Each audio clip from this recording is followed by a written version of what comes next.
सभी विद्यार्थियों को नमस्कार।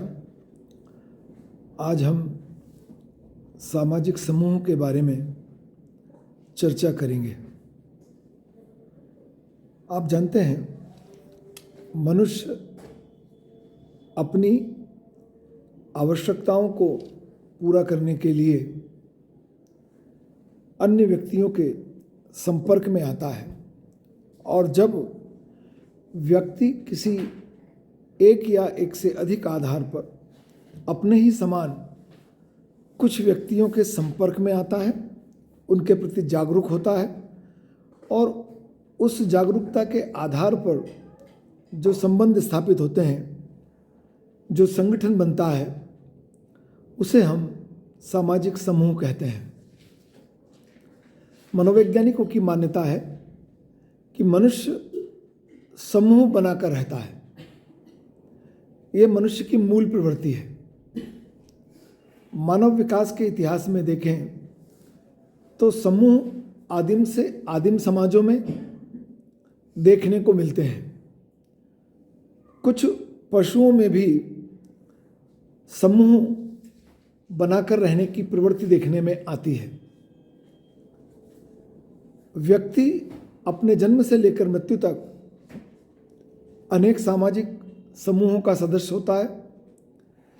इन सामाजिक समूहों द्वारा व्यक्ति की अनेक प्रकार की आवश्यकताएं पूरी की जाती हैं। व्यक्ति का सामाजिकरण इन्हीं सामाजिक समूहों के माध्यम से संभव होता है। ये सामाजिक समूह एक प्राणीशास्त्रीय प्राणी को एक सामाजिक प्राणी बनाते हैं। सामाजिकरण की प्रक्रिया के माध्यम से व्यक्तित्व का विकास किया जाता है। समूह से पृथक व्यक्ति के अस्तित्व की कल्पना की ही नहीं जा सकती। बोगार्ड्स एवं जॉनसन जैसे समाजशास्त्री ये मानते हैं कि समाजशास्त्र समूहों का अध्ययन करने वाला विज्ञान है। इनका मानना है कि समाज को समझने के लिए समाजशास्त्रियों को सामाजिक समूहों का अध्ययन करना चाहिए। फिचर ने अपनी पुस्तक सोशियोलॉजी के पेज 110 में समाजशास्त्र की परिभाषा देते हुए कहा है, सामाजिक समूह कुछ ऐसे व्यक्तियों की एक स्पष्ट और लगभग स्थायी समग्रता है जो भावनात्मक आधार पर एक दूसरे के प्रति जागरूक होते हैं तथा सामान्य स्वार्थों को ध्यान में रखते हुए एक दूसरे के प्रति अपने दायित्वों को पूरा करते हैं। यदि फिचर की परिभाषा का विश्लेषण करें तो हम पाते हैं कि फिचर अपनी परिभाषा में कहते हैं कि सामाजिक समूह व्यक्तियों का एक समग्र संग्रह है और यह समग्र संग्रह लगभग स्थायी प्रकार का होता है। यह भावनात्मक आधार पर एक दूसरे से जुड़े हुए होते हैं, एक दूसरे के प्रति जागरूक होते हैं और समान स्वार्थ या समान अपनी आवश्यकताओं को पूरा करने के लिए मिलते हैं, पर अपनी आवश्यकताओं को पूरा करने के लिए एक दूसरे के प्रति अपने दायित्वों को भी पूरा करते हैं। मैकाइवर एवं पेज अपनी पुस्तक सोसाइटी के पेज 213 में समाजशास्त्र की परिभाषा देते हुए कहते हैं, सामाजिक समूह की परिभाषा देते हुए कहते हैं, समूह से हमारा तात्पर्य व्यक्तियों के किसी भी ऐसे संग्रह से है जो एक दूसरे के साथ सामाजिक संबंध स्थापित करते हैं। मैकाइवर एवं पेज के शब्दों में समूह से तात्पर्य व्यक्तियों के एक ऐसे संग्रह से है जो सामाजिक संबंधों को स्थापित करने के लिए एकत्रित होता है, मिलता है। अकबर्न एवं निमकाफ अपनी पुस्तक ए हैंडबुक ऑफ सोशियोलॉजी के पेज 172 में उल्लेख करते हैं, जब कभी दो या दो से अधिक व्यक्ति एक साथ मिलते हैं और एक दूसरे पर प्रभाव डालते हैं तो वह एक समूह का निर्माण करते हैं। मैकाइवर एवं अकबर्न एवं निमकाफ इस बात पर जोर देते हैं कि समूह दो या दो से अधिक व्यक्तियों के मिलने से बनता है। यह एक दूसरे पर प्रभाव डालते हैं और इसी प्रभाव का परिणाम होता है सामाजिक समूहों का निर्माण।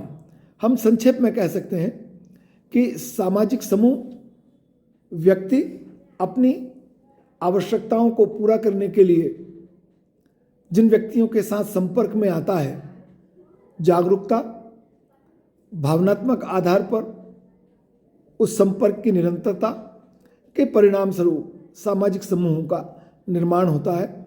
यह मनुष्य को सामाजिक प्राणी बनाने में बहुत महत्वपूर्ण भूमिका अदा करते हैं। मर्टन ने अपनी पुस्तक social theory and social structure के पेज 285 में कुछ विशेष आधारों का उल्लेख किया है, जिसके आधार पर यह निर्धारित होता है कि समूह बनेगा, नहीं बनेगा, या दूसरे शब्दों में हम कह सकते हैं कि समूह के निर्माण के लिए कुछ बातों, कुछ शर्तों का होना आवश्यक होता है। उसमें पहली बात है दो या दो से अधिक व्यक्तियों का होना। समूह निर्माण के लिए कम से कम दो व्यक्तियों का होना आवश्यक है। दो से अधिक व्यक्ति हो सकते हैं और अधिक व्यक्ति कितने होंगे इनकी संख्या निर्धारित नहीं की जा सकती, कितने भी सदस्य हो सकते हैं। दूसरा आधार है इनके मध्य सामाजिक संबंध का स्थापित होना। दो या दो से अधिक व्यक्ति जो संपर्क में आ रहे हैं उनके मध्य सामाजिक संबंधों की स्थापना और उनमें निरंतरता होना आवश्यक है, और इस निरंतरता के लिए उनके मध्य पारस्परिक अंतःक्रिया का होना आवश्यक है। और तीसरी और महत्वपूर्ण बात है हम की भावना। ये सबसे महत्वपूर्ण बात है कि आप जिन लोगों से मिलते हैं, यदि उनके साथ आपका भावनात्मक लगाव है, उन्हें आप अपना मानते हैं, उनके प्रति किसी भी प्रकार का त्याग, समर्पण करने को तैयार होते हैं, तब हम की भावना का विकास होता है। और ऐसी हम की भावना से जिन सामाजिक समूहों का निर्माण होता है उनमें स्थायित्व पाया जाता है। सामाजिक समूह की विशेषताएं। फिचर और अन्य विद्वानों द्वारा सामाजिक समूह की विशेषताएं स्पष्ट की गई हैं। उसमें पहली विशेषता है व्यक्तियों का समूह। हमने इसके पूर्व भी चर्चा में अभी कहा कि कम से कम दो व्यक्ति, अधिकतम कितने ही व्यक्ति हो सकते हैं। हमारे संपर्क का क्षेत्र, हमारी आवश्यकता, संपर्क स्थापित करने के साधन, इन सब के आधार पर यह निर्णय होता है कि व्यक्तियों का समूह कितना बड़ा होगा। दूसरी विशेषता है प्रत्यक्ष या अप्रत्यक्ष सामाजिक संपर्क। सामाजिक समूह के निर्माण के लिए संपर्क प्रत्यक्ष भी हो सकते हैं और अप्रत्यक्ष भी। प्रत्यक्ष स्थिति आमने सामने के संबंध, और अप्रत्यक्ष स्थिति हम संचार के किसी माध्यम से एक दूसरे के संपर्क में आए।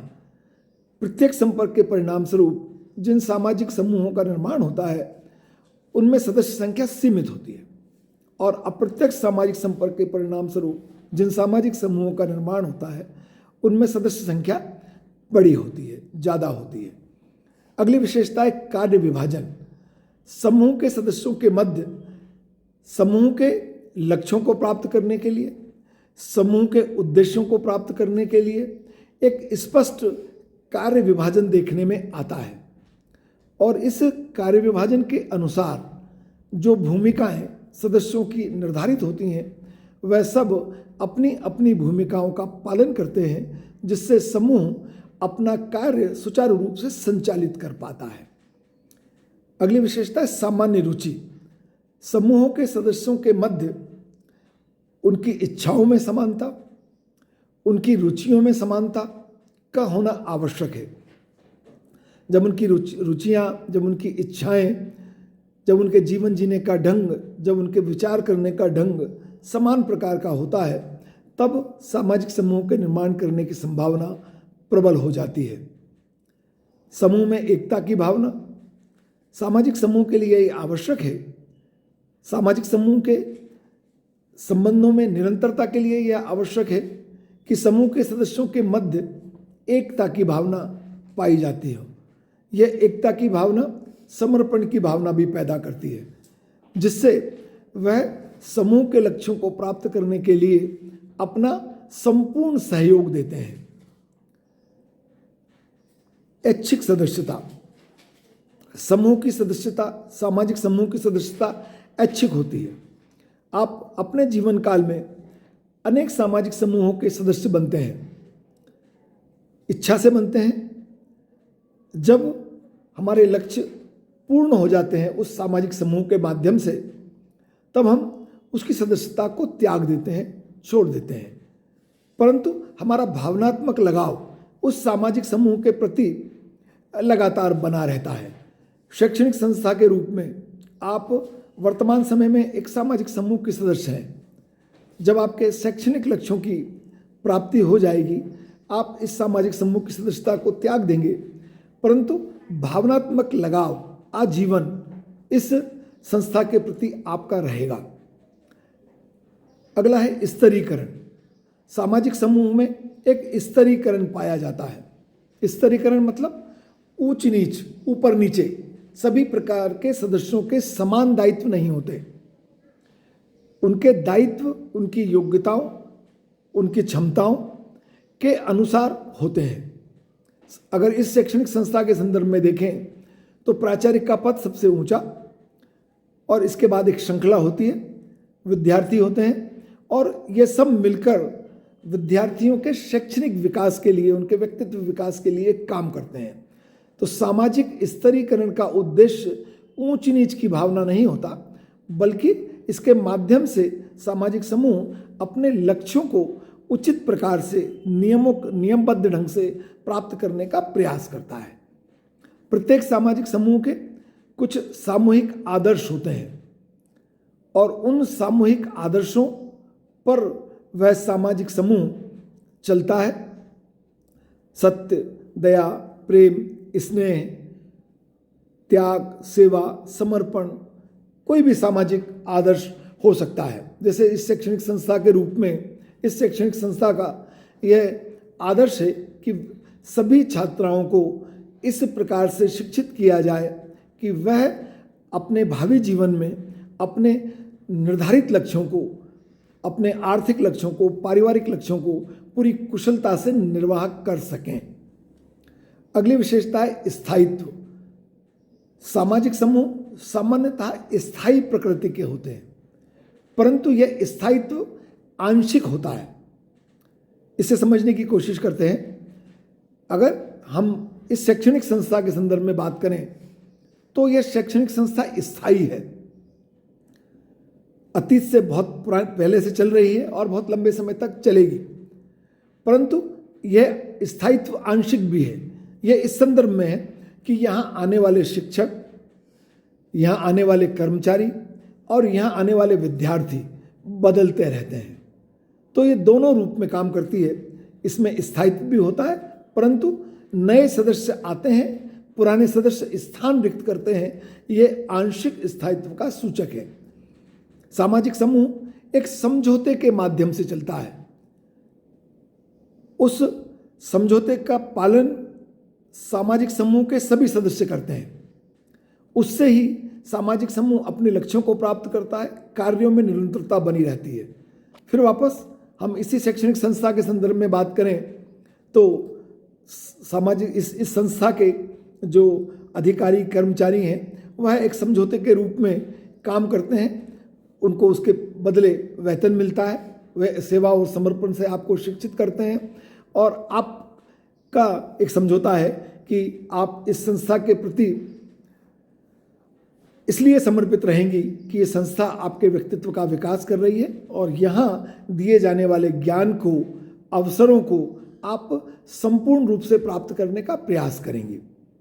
सामाजिक समूह की एक संरचना होती है और इस संरचना के माध्यम से सामाजिक समूह अपने कार्यों का संचालन करता है। जैसे मैंने अभी कहा कि अगर वापस हम हमारी शैक्षणिक संस्था के संदर्भ में समझना चाहें तो प्राचार्य से लेके कर्मचारी तक एक संरचना जिसके सदस्य आप भी हैं।